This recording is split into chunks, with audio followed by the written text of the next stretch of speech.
तो कैसे साथियों, उम्मीद करते हैं कि स्वस्थ होंगे, मस्त होंगे और अपना परीक्षा की तैयारी जबरदस्त तरीके से कर रहे होंगे। साथियों, हम आपको एक पार्ट से लेके 13 पार्ट तक पढ़ा चुके हैं। उसी में से ऐसा प्रश्न लेके आए हैं जो कि आपके सीधे एग्जाम में देखने को मिलेगा। इसलिए इस वीडियो को लास्ट तक देख के बढ़िया से प्रश्न को याद कर लीजिएगा। आइए यहाँ पे समझते हैं। देखिए, बिहार बोर्ड जो इंटर परीक्षा फाइनल होने वाला है ना, उसके लिए यह वीडियो बहुत ही महत्वपूर्ण है। यानी कि इस साल आप एग्जाम देने वाले हैं तो इस वीडियो को जरूर देखे जाइएगा। इसी वीडियो में से बहुत ऐसा ऑब्जेक्टिव प्रश्न सीधे आपके परीक्षा में देखने को मिलेगा। इसलिए बढ़िया से सभी प्रश्नों को याद कर लीजिएगा। जो कि हम लोग 12th का हिंदी देखेंगे, जो कि पूरा बुक से देखेंगे। यानी बुक में जितना भी ऑब्जेक्टिव प्रश्न इंपोर्टेंट है पार्ट 1 से लेके पार्ट 4-5 के बीच तक, उसमें इस वीडियो के माध्यम से देखेंगे 100 ऑब्जेक्टिव प्रश्न। हो सकता है कम समय बचे तो आपको इस वीडियो के माध्यम से 85 ऑब्जेक्टिव प्रश्न को देखेंगे। और इस वीडियो के माध्यम से भी आपको 30 रुपए दिया जाएगा। लास्ट में एक प्रश्न को पूछेंगे, उसका आंसर सबसे पहले आप कमेंट कीजिएगा तो आपको 30 रुपए दिया जाएगा। ठीक, चलिए हम लोग सीधे प्रश्न की बात करते हैं। देखिए, 1 नंबर जो प्रश्न है, यह प्रश्न करा है कि उसने कहा था कहानी के लेखक कौन है। तो साथियों, आपको पढ़ाया था पार्ट 2, जो कि उसने कहा था कहानी के लेखक यहाँ पे पूछे या रचयिता पूछे या रचनाकार पूछे तो आप याद रखिएगा चंद्रशर्मा गुलेरी जी हो जाएगा। राइट आंसर क्या हो जाएगा साथियों? ऑप्शन ए हो जाएगा, चंद्रशर्मा गुलेरी जी। और आप साथ में याद रखिएगा जो बालकृष्ण भट्ट जी जो है ना, वो बातचीत पाठ के लेखक है। बातचीत पाठ के लेखक के बालकृष्ण भट्ट जी है। और जयप्रकाश नारायण जी है ना, वो संपूर्ण क्रांति पाठ के लेखक है। और नामवर सिंह जी वो यहाँ पे है, वो प्रगीत और समाज पाठ के लेखक है। यानी कि आपको ध्यान में रखना है, आपसे प्रश्न परीक्षा में पूछेगा कि प्रगीत और समाज पाठ के लेखक के हैं तो आप कहिएगा नामवर सिंह है। और जयप्रकाश नारायण जी किस पाठ के लेखक है? तो संपूर्ण क्रांति पाठ के लेखक है। और बातचीत पाठ के लेखक के है तो बालकृष्ण भट्ट जी है। और उसने कहा था पाठ के लेखक के तो चंद्रशर्मा गुलेरी जी है। जितना भी इंपोर्टेंट प्रश्न रहेगा रिलेटिव में तो आपको बता देंगे, सभी प्रश्न को याद रखिएगा। चलिए बात करते हैं यहाँ पे 2 नंबर प्रश्न को, जो कि 2 नंबर प्रश्न कर रहा है कि संयुक्त स्वयंवर रचना है। यानी संयुक्त स्वयंवर जो रचना है वो किनका है? तो आप पढ़े होंगे उसने कहा था पाठ से। यानी कि उसने कहा था पाठ किनका था?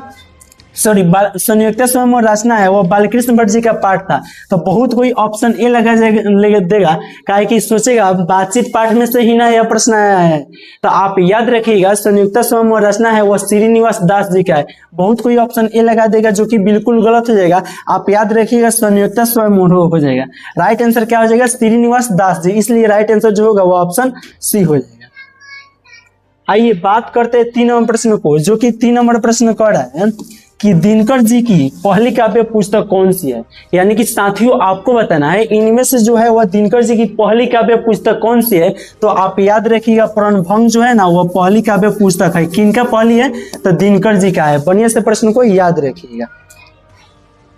चलिए 4 नंबर प्रश्न की बात करते हैं, जो कि कर रहा है दिनकर जी। यहाँ पे दिनकर जी का मतलब समझ रहे हैं ना? दिनकर जी का मतलब रामधारी सिंह दिनकर जी, जो कि और नरेश्वर पाठ के लेखक है। तो वहीं पे पूछे रहा है कि रामधारी सिंह दिनकर जी जो है ना, उनका जन्म कब हुआ था। तो आपको बताए थे कि 23 सितंबर 1908 को हुआ था। कब हो जाएगा साथियों? 23 सितंबर 1908 को। इसलिए राइट आंसर जो होगा वो ऑप्शन ए हो जाएगा। आपको जितना भी ऑब्जेक्टिव प्रश्न पढ़ा रहे हैं, बढ़िया से ऑब्जेक्टिव प्रश्न को पढ़ लीजिएगा। कहीं से भी आपको कुछ दिक्कत हो रहा है तो यहाँ पे व्हाट्सएप नंबर शो कर रहा है, इस नंबर पर मैसेज कर लीजिएगा 73-685-601 पर, और हमसे राय ले लीजिएगा। ठीक, और जितना प्रश्न आपको पढ़ा रहा है बढ़िया से पढ़िए। आपका बहुत कम समय बचा हुआ है, कोई भी दिक्कत हो रहा है जरूर मैसेज कीजिएगा, काहे कि आपको मौका मिला हुआ है अभिन्न पढ़ने के लिए। तो पढ़िए ना, बहुत बाद में जिंदगी आप लोग का बहुत स्ट्रगल हो जाएगा।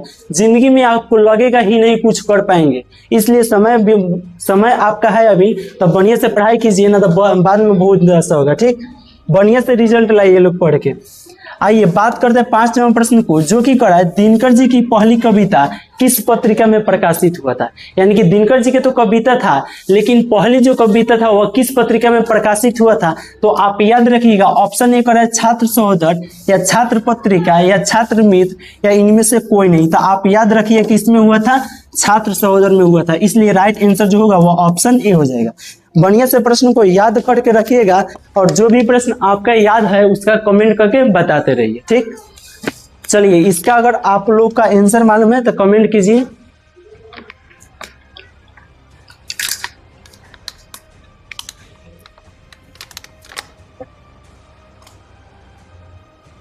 आइए बात करते हैं, यह जो प्रश्न है, यह प्रश्न कर रहा है कि कौन सी कृति रामधारी सिंह दिनकर की लिखी हुई है। यानी कि आप लोग को बताना है इनमें कौन ऐसा कृति जो है वह रामधारी सिंह दिनकर जी के लिखा हुआ है। तो शुद्ध कविता की खोज रामधारी सिंह दिनकर जी का, इसलिए राइट आंसर जो होगा वह ऑप्शन ए हो जाएगा। आइए बात करते हैं 7 नंबर प्रश्न की, जो कि 7 नंबर प्रश्न कर रहा है संस्कृत के 4 अध्याय किसकी कृति है। तो संस्कृत के 4 अध्याय जो है ना वो रामधारी सिंह दिनकर जी का कृति है। राइट, इसमें क्या हो जाएगा, रामधारी सिंह दिनकर जी की कृति है, इसलिए राइट आंसर जो होगा वह ऑप्शन डी हो जाएगा। आइए 8 नंबर प्रश्न की बात करते हैं, और आप टेंशन नहीं लीजिएगा, आपसे एग्जाम में पूछा जाएगा तो इसी समय से प्रश्न पूछा जाएगा, ये मत सोचिएगा। आप ही सोचिए, जब बुक यहाँ पे दिया हुआ है, मान लीजिए सपोर्टेडली आपका बुक है, तो इसी बुक में से ना प्रश्न परीक्षा में पूछेगा, तो ये बुक को सब हम आपको बढ़िया से पढ़ा ही देंगे, तो उसका घर से प्रश्न थोड़े ला के पूछेगा। इसलिए हम जितना पढ़ा रहे उतना ही पढ़िए, और उतना में से ही आपके एग्जाम में आएगा। आप टेंशन नहीं लीजिएगा कि कहाँ से आएगा, उतना नहीं लेना है। हम जितना पढ़ा रहे उतना पढ़िए, आपको उतना में से ही आएगा। आप विश्वास करके पढ़िए और एग्जाम देने जाइएगा, तब एग्जाम दे के आइएगा, सभी प्रश्न लड़ेगा इससे, तो आके चैनल पर जरूर कमेंट करके बताइएगा कि हाँ सर जो आप पढ़ाए थे वही पूछा गया था। ठीक, कह रहा है यहाँ पे कि दिनकर जी के अनुसार यदि पति विचार है तो पत्नी क्या हो जाएगा। यानी कि पति जो विचार है तो पत्नी क्या होगा, भावना होगा। इसमें देखिए तो भावना कहीं दिया हुआ है, ऑप्शन सी में दिया है, इसलिए राइट आंसर क्या हो जाएगा, चाची वाला ऑप्शन सी हो जाएगा। चलिए बात करते हैं 9 नंबर प्रश्न की, जो कि 9 नंबर प्रश्न करा है किसने अपने जीवन के अंतिम दिनों में नारीत्व की साधना की है। यानी नारीत्व की साधना किसने अपने अंतिम जीवन में किए थे। मान लीजिए अभी हम लोग जीवन जी रहे हैं, अभी हम लोग कुछ नहीं किए, लास्ट में जाएगा 50 साल 55 साल, उसके बाद कोई डिसीजन लेंगे।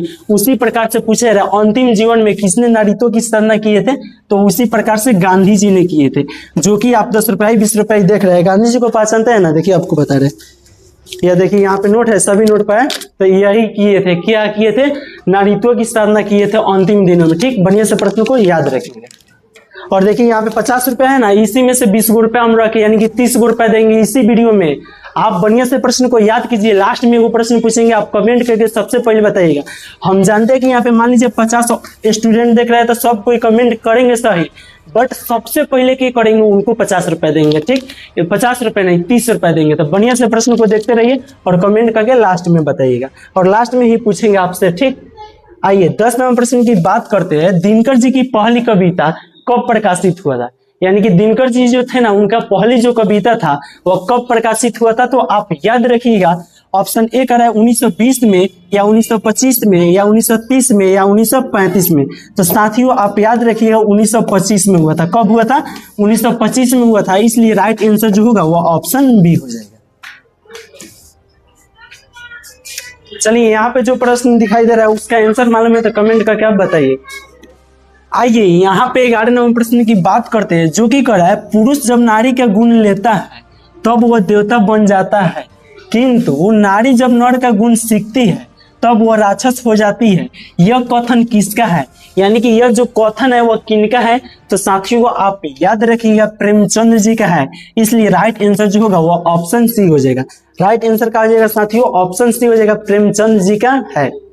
चलिए नेक्स्ट प्रश्न की बात करते हैं, यानी कि देखते हैं 12 नंबर प्रश्न को, जो कि 12 नंबर प्रश्न कर रहा है अर्धनारीश्वर में किस गुण का समन्वय है। यानी कि अर्धनारीश्वर जो है उस गुण में किस गुण का समन्वय है, तो आप याद रखिएगा नारी का तो है लेकिन पुरुष का है, इसलिए नहीं होगा, नारी और पुरुष दोनों का हो जाएगा, इसलिए राइट आंसर जो होगा वो ऑप्शन सी हो जाएगा। यानी कि अर्धनारीश्वर में किस गुण का समन्वय है, तो नारी का भी है और पुरुष का भी है, इसलिए राइट आंसर क्या हो जाएगा, नारी और पुरुष दोनों का। चलिए यहाँ पे बात करते हैं साथियों 13 नंबर प्रश्न की, जो कि 13 नंबर जो प्रश्न है, यह प्रश्न देखिए क्या कर रहा है। यह प्रश्न कर रहा है स्तनवाद में सबसे महत्वपूर्ण क्या है। यानी कि स्तनवाद जो है उसमें सबसे महत्वपूर्ण क्या है, तो आत्मीयता है। राइट आंसर क्या हो जाएगा साथियों, आत्मीयता हो जाएगा, इसलिए राइट आंसर जो होगा वो ऑप्शन सी हो जाएगा। राइट आंसर क्या हो जाएगा साथियों, आत्मीयता।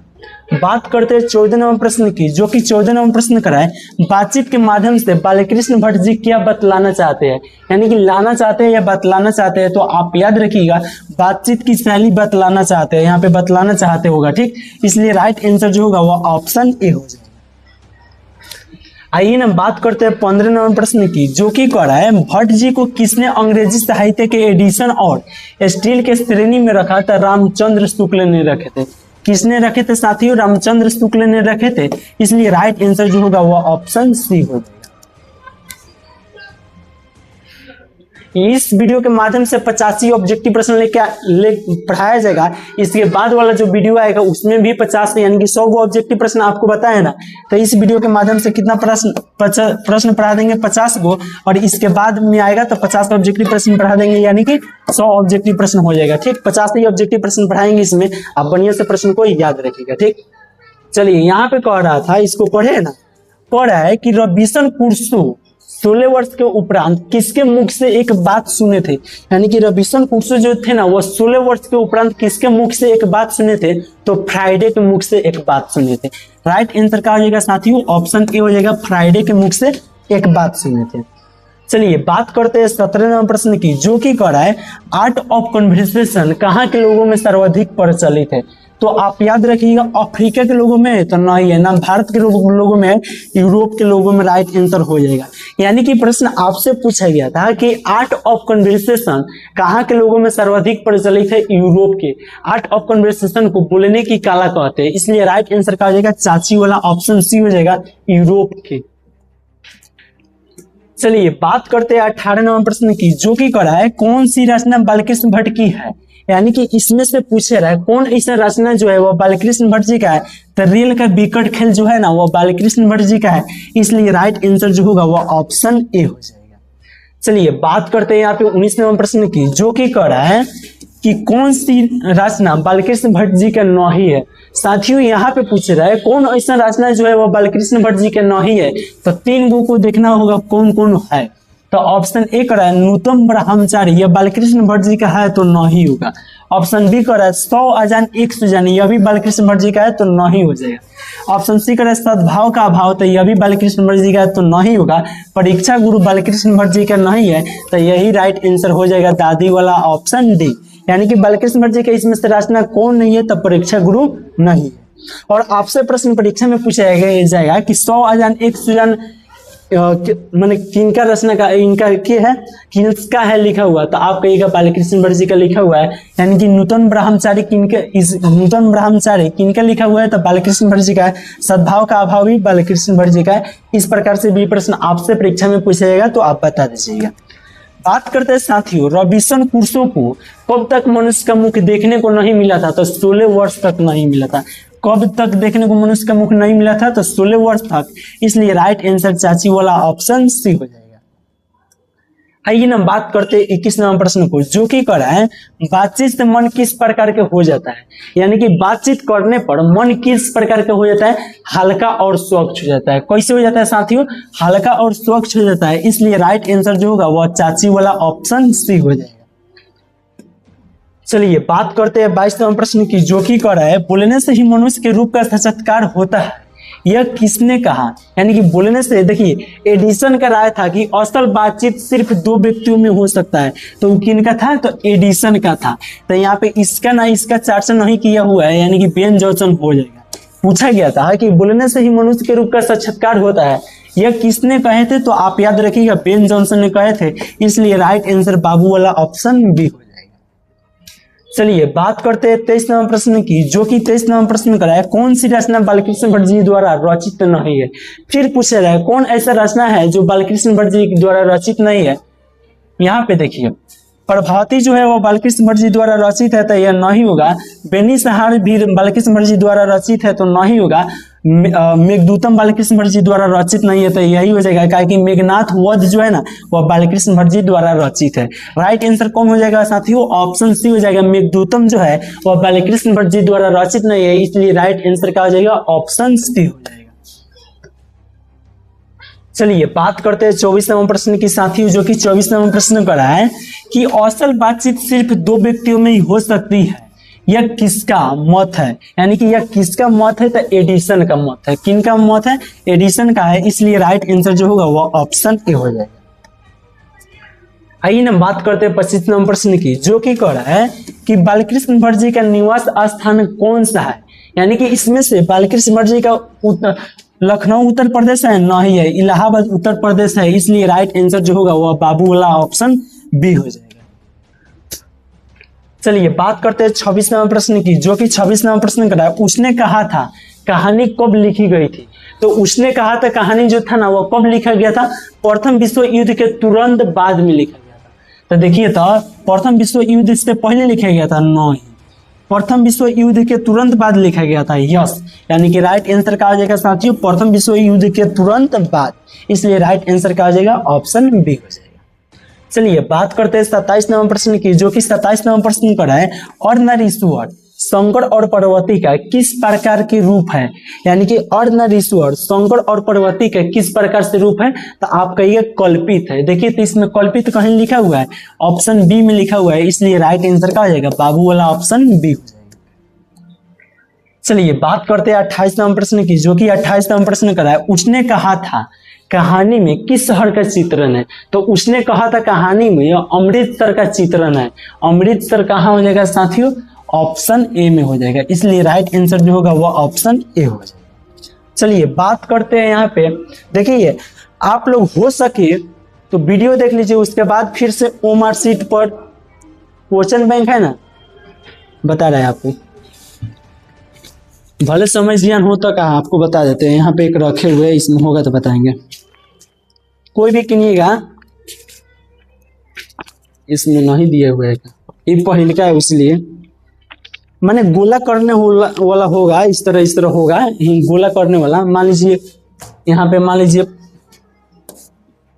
25 का पूछ दिया, ए होगा गोला होगा, फिर बी होगा गोला होगा, सी होगा गोला होगा, डी होगा गोला होगा।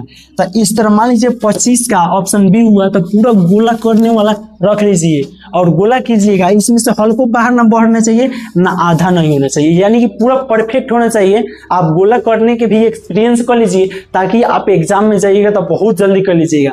आप कभी 50 गो ऑब्जेक्टिव प्रश्न को गोला कीजिएगा, ना ही होगा तो 5 मिनट आपका लग जाएगा खाली गोले करने में।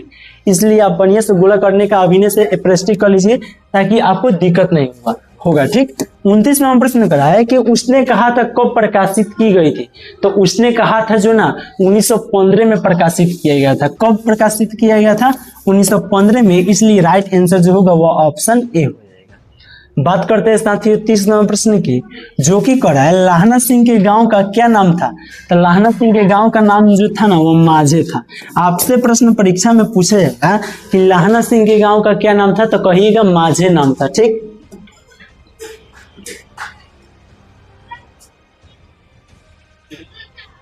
माछी कहीं बढ़ जा रहा है। चलिए बात करते हैं यहाँ पे 31 नंबर प्रश्न की, जो कि 31 नंबर प्रश्न करा है कि लाहना सिंह के मामा कहाँ के रहने वाले थे? तो लाहना सिंह के मामा जो थे ना वो अमृतसर के रहने वाले थे। कहाँ के रहने वाले थे साथियों? अमृतसर के, इसलिए राइट आंसर जो होगा वो ऑप्शन बी हो जाएगा। साथियों बढ़िया से प्रश्न को याद करते रहिए, एक प्रश्न को पूछेंगे आप लोग सबसे पहले कमेंट करके बताइएगा तो आप लोग को रुपया दिया जाएगा 30 रुपया। ठीक, पर डे दिया जाता है शाम 7 बजे। आपका जब तक एग्जाम ना हो तब तक अब वादा करते हैं आपसे कोनो ऐसा दिन ना होगा जिस दिन आपका वीडियो नहीं मिलेगा। ठीक, शाम 7 बजे कोनो हाल में शाम 7 बजे आपको वीडियो मिलेगा तो मिलेगा। ये मेरा वादा रहता है 100%। इसमें ना होगा कि मेरा बुखार लग गया था, मेरा मोबाइल डिस्चार्ज हो गया था, बोर्ड खराब हो गया था, कुछ हो जाए, अगर हम जिंदा रह जाएंगे खड़ा तो समझिएगा वीडियो आएगा तो आएगा। इसलिए चैनल को सब्सक्राइब कर लीजिए और पर डे शाम 7 बजे जुड़िए, और जितना पढ़ाएंगे उतना ही आपके एग्जाम में आएगा। उससे बाहर एक भी प्रश्न आएगा तो आप एग्जाम बाद हमसे मिलिएगा। ठीक, चलिए यहाँ पे लाहना सिंह के मामा कहाँ के रहने वाले थे? अमृतसर के। ठीक, बात करते हैं साथियों 32 नंबर प्रश्न को, जो कि कह रहा है लाहना सिंह के भतीजे का क्या नाम था?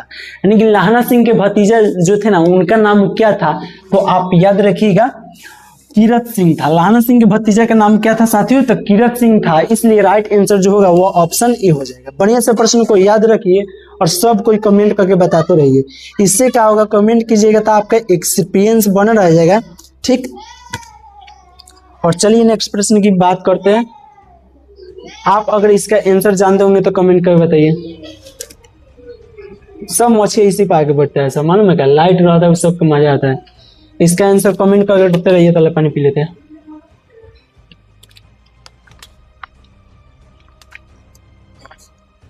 आइए 33 नंबर जो प्रश्न है, यह प्रश्न कर रहा है कि लाहना सिंह किस पद पर था। तो जमादार के पद पर लाहना सिंह थे। किस पद पर थे साथियों? जमादार के पद पर लाहना सिंह थे, इसलिए राइट आंसर जो होगा वो ऑप्शन सी हो जाएगा। राइट आंसर क्या हो जाएगा साथियों? ऑप्शन सी हो जाएगा। चलिए 34 नंबर प्रश्न की बात करते हैं, और 34 नंबर जो प्रश्न है, यह प्रश्न कह रहा है कि अमृतसर में लाहना सिंह के कौन थे। यानी कि अमृतसर जो थे ना, उसमें लाहना सिंह के थे, तब मामा थे। क्या थे साथियों? मामा थे, इसलिए राइट आंसर ऑप्शन सी हो जाएगा। चलिए बात करते हैं यहाँ पे 35 नंबर प्रश्न की, जो कि 35 नंबर प्रश्न करा है लाहना सिंह की मृत्यु किसके गोद में हुआ था। तो वजीरा सिंह के गोद में हुआ था। किसका गोद में हुआ था? वजीरा सिंह के गोद में हुआ था, इसलिए राइट आंसर जो होगा वो ऑप्शन बी हो जाएगा। किनका मृत्यु हुआ था? तो लाहना सिंह के। किसके गोद में? तो वजीरा सिंह के गोद में। पलटन का विदूषक कौन था? तो पलटन का विदूषक जो थे ना, वह हजारा सिंह नहीं थे, वजीरा सिंह थे। किए थे साथियों? पलटन का विदूषक वजीरा सिंह थे, इसलिए राइट आंसर जो होगा वो ऑप्शन सी हो जाएगा। बात करते हैं 37 नंबर प्रश्न की, जो कि 37 नंबर प्रश्न का है लाहना सिंह किस कहानी का पात्र है। तो उसने कहा था कहानी का पात्र जो है वो लाहना सिंह हो जाएगा, इसलिए राइट आंसर ऑप्शन डी हो जाएगा। ये बढ़िया से जूठन आता था। जूठन पाठ के लेखक के थे,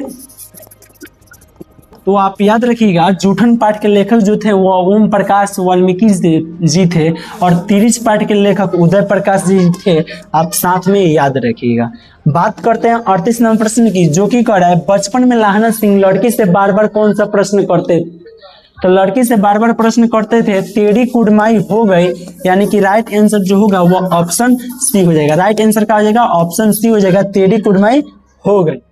बात करते हैं 39 नंबर प्रश्न की, जो कि 39 नंबर प्रश्न करा है लाहना सिंह सूबेदार को वापस बुलाने के लिए किससे भेजे थे। तो वो वजीरा सिंह को भेजे थे। लाहना सिंह सूबेदार को वापस बुलाने के लिए किससे भेजे थे? तो वजीरा सिंह को भेजे थे। ठीक, आइए बात करते हैं यहाँ पे 40 नंबर प्रश्न की, जो कि 40 नंबर प्रश्न करा है लाहना सिंह का सिर अपनी गोद में लेकर कौन बैठे थे। तो लाहना सिंह का सिर अपनी गोद में लेकर वजीरा सिंह बैठे थे। क्या बैठे थे साथियों? वजीरा सिंह, इसलिए राइट आंसर जो होगा वो ऑप्शन सी हो जाएगा। आइए देखते हैं 41 नंबर प्रश्न को, जो कि करा है 41 नंबर प्रश्न करा है कि सूबेदार हजार सिंह के लड़के का नाम क्या था। तो आप कहिएगा बोधा सिंह था। साथियों आपसे प्रश्न पूछा जाएगा कि सूबेदार हजार सिंह के लड़के का नाम क्या था, तो कहिएगा बोधा सिंह था, इसलिए राइट आंसर जो होगा वो ऑप्शन ए हो जाएगा। बढ़िया से सभी प्रश्नों को याद करके रखिएगा ताकि एग्जाम में आपका प्रॉब्लम नहीं होगा। भारतीय सिपाहियों का किसके साथ जंग हुआ था। तो आप कहिएगा जर्मनी के साथ जंग हुआ था। किनके साथ हुआ था साथियों? जर्मनी के साथ हुआ था, इसलिए राइट आंसर जो होगा वो ऑप्शन डी हो जाएगा। चलिए बात करते हैं 43 नंबर प्रश्न की, जो कि कह रहा है जर्मन लेफ्टिनेंट को किसने मार गिराया था। तो जर्मन लेफ्टिनेंट को लाहना सिंह ने मार गिराया थे। किसने मार गिराया थे साथियों? लाहना सिंह ने, इसलिए राइट आंसर जो होगा वो ऑप्शन सी। बात करते हैं 44 नंबर प्रश्न को, जो कि कह रहा है सिख राइफल के जमादार लाहना सिंह का नंबर क्या था। आप सभी प्रश्नों को देख रहे होंगे तो आपको लगता होगा ये पहले से याद है। हम पहले से पढ़ाए, आप पढ़े होंगे तब ना लग रहा है पहले से याद है, इसलिए हम पढ़ा दे रहे हैं। अब जाइएगा एग्जाम में तो आपको लगेगा अरे सभी तो प्रश्नों जो पढ़ाए थे सर वही प्रश्न पूछा गया, इसलिए बढ़िया से पढ़िए। सिख राइफल के जमादार के लाहना सिंह का नंबर कितना था। तो 77 था, इसलिए राइट आंसर जो होगा वो ऑप्शन ए हो जाएगा। बात करते हैं 45 नंबर प्रश्न की, जो कि कह रहा है सरकार ने सूबेदार को जमीन कहाँ दी। सरकार ने सूबेदार को जमीन कहाँ दी। तो लायलपुर में दिए थे। कहाँ दिए थे साथियों? लायलपुर में, इसलिए राइट आंसर जो होगा वो ऑप्शन डी हो जाएगा। कहाँ दिए थे? लायलपुर में दिए थे। बात करते हैं 46 नंबर प्रश्न की, जो कि 46 नंबर प्रश्न कर रहा है गुलेरी जी का जन्म कहाँ हुआ था। तो गुलेरी जी का जन्म जयपुर राजस्थान में हुआ था। साथियों आपसे प्रश्न परीक्षा में पूछा जाएगा कि गुलेरी जी का जन्म कहाँ हुआ था। तो जयपुर राजस्थान में हुआ था। बढ़िया से प्रश्न को याद रखिएगा। चलिए 47 नंबर प्रश्न की बात करते हैं सुखमय जीवन किसकी रचना है। तो सुखमय जीवन जो है ना वो आप याद रखिएगा चंद्रशर्मा गुलेरी जी का।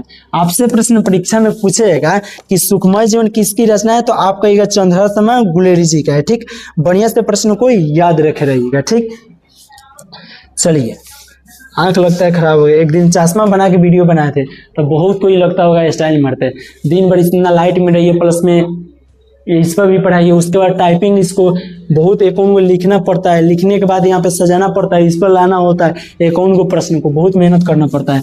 आप लोग प्लीज लाइक कर दीजिएगा। बहुत जल्दी एक प्रश्न आपसे पूछेंगे, कमेंट करके बताइएगा। कछुआ धर्म किसकी कृति है? तो साथियों आप याद रखिएगा, चंद्रा शर्मा गुलेरी जी के कछुआ धर्म भी कृति है। आपसे प्रश्न पूछा गया है कि कछुआ धर्म किनका कृति है, तो आप कहिएगा चंद्रा शर्मा गुलेरी जी। और आपसे प्रश्न पूछेगा कि चंद्रा शर्मा गुलेरी जी किस पाठ के लेखक थे, तो आप कहिएगा बातचीत पाठ के लेखक थे। और सॉरी, चंद्रा शर्मा गुलेरी उसने कहा था पाठ के लेखक थे, ठीक। और बालकृष्ण भट्ट जी जो थे ना, वो बातचीत पाठ के लेखक थे, आप साथ में याद रखिएगा। चलिए 49 नंबर प्रश्न की बात करते हैं। कौन सी कहानी चंद्रा शर्मा गुलेरी की लिखी हुई नहीं है? यानी कि इसमें से पूछे है कौन ऐसी कहानी है जो चंद्रा शर्मा गुलेरी जी के लिखा नहीं है। देखिए, सुखमय जीवन चंद्रा शर्मा गुलेरी जी द्वारा लिखा हुआ है। बुद्धू का कांटा भी चंद्रा शर्मा गुलेरी जी द्वारा लिखा हुआ है। उसने कहा था भी चंद्रा शर्मा गुलेरी जी द्वारा लिखा हुआ है। यानी कि कफन चंद्रा शर्मा गुलेरी जी द्वारा नहीं लिखा हुआ है, इसलिए राइट आंसर जो होगा वो ऑप्शन डी हो जाएगा। सुखमय जीवन उसने कहा था, और बुद्धू का कांटा, 3 गो चंद्रा शर्मा गुलेरी जी द्वारा लिखा हुआ था, ठीक। चलिए 50 नंबर प्रश्न की बात करते हैं। और 50 नंबर के बाद इस नंबर पर आप जरूर कमेंट कीजिएगा, तो मैसेज कर दीजिएगा ताकि आपका नंबर सेव कर ले। आप कभी भी किसी भी दिन टॉपर होइएगा तो नंबर पर आप मैसेज किए रहेंगे तो आपके पास जरूर हम मैसेज करेंगे या फोन करेंगे, ठीक।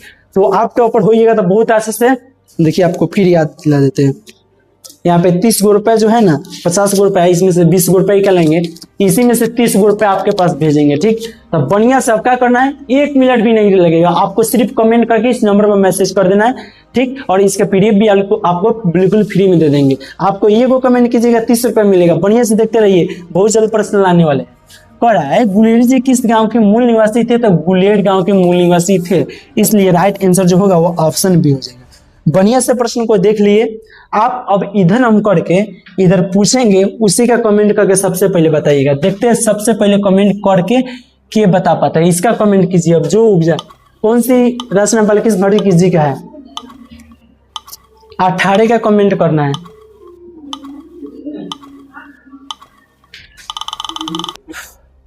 तो उम्मीद करते हैं साथियों आप कमेंट कर दिए होंगे। कमेंट किए होंगे तो इस नंबर पर मैसेज करके जरूर बताइएगा। अगर आप टॉपर होंगे तो आपको 30 रुपए दे दिया जाएगा। बाकी वीडियो कैसे लगा, जो 50 से माने 51 से 100 ऑब्जेक्टिव प्रश्न है ना, ये कल के वीडियो में आएगा। आप जरूर चैनल पर आके शाम 7 बजे जुड़िएगा। कल के वीडियो में बताया जाएगा आज का टॉपर के थे, और आज के वीडियो में नहीं किसी का टॉपर रखा हुआ है, क्या किसी के पहले के कमेंट किए थे वो मेरे पास मैसेज नहीं किए थे, ठीक। तो इसलिए आप जरूर कमेंट कीजिएगा, तो मैसेज कीजिएगा ताकि आपको 30 रुपए दे देंगे। साथियों आपको वीडियो कैसा लगा आप कमेंट करके जरूर बताइए। चलिए फिर मिलते हैं कल शाम 7 बजे।